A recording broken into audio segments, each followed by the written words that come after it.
Yo, mic check. Isa, dalawa. Pakinggan ang tibok ng kalsada, para sa lupang sinilangan, para sa mga hindi naririnig. Yo, pakinggan nyo to. Silip sa bintana, usok ang bumubungad.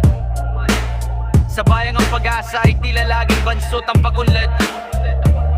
Kayo manggin, balat, babad sa sikat ng araw, naghahanap ng hustisya sa sikmurang humiyaw.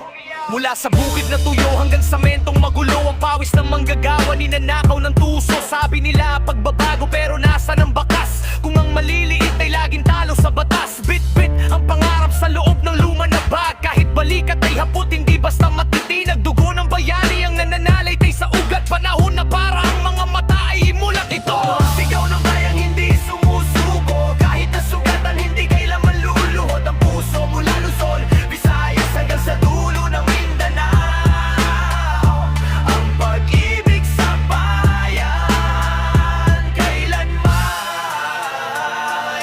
hindi magdidilim ang ilaw. Isigaw mo, bayan ko.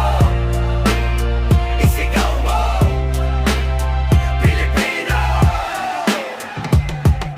Hindi lang ito tungkol sa pula, asul o dilaw. Tungkol ito sa batang sa basura ay nakadungaw, naghahanap ng bukas sa gitna ng mga basura, habang ang mga nasa taas nagpapakabusog sa pera. Ang tunay na laya ay wala sa mga karatula, wala sa pangakong matatamis na parang tula. Nasa pagkakaisa yan sa bawat kapit-bisig, kapag ang boses ng masa ay naging isang tinig. Huwag hayaang mabulag ng pansamantalang ningning, isingin ang diwa, huwag manatiling mahimbing. Ang bayan ay atin, hindi sa ilang gahaman, ipaglaban ng dangal, huwag hayaang tapakan ito. Sigaw ng bayang hindi sumusuko, kahit nasugatan hindi kailanman luluhod ng puso. Mula Luzon, Visayas hanggang sa dulo ng Mindanao,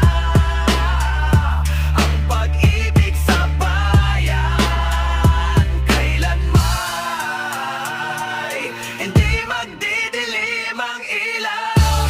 Para sa mga magsasaka, para sa mga guro, para sa bawat Pilipinong lumalaban ng tapat.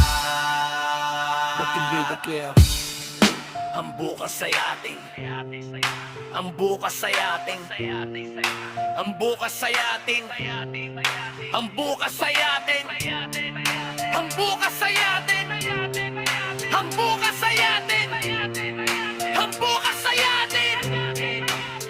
Hey, dahil ito, ikaw ng bayang hindi sumusuko, kahit nasugatan hindi kailanman luluhod ang puso. Mula Luzon, Visayas hanggang sa dulo ng Mindanao, ang pag-ibig sa bayan kailanman hindi magdidilim ang ilaw. Isigaw mo, bayan ko. Isigaw mo, Pilipino.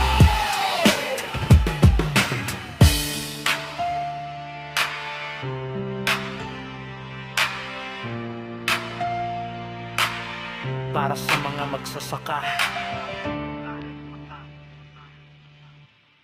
para sa mga guro,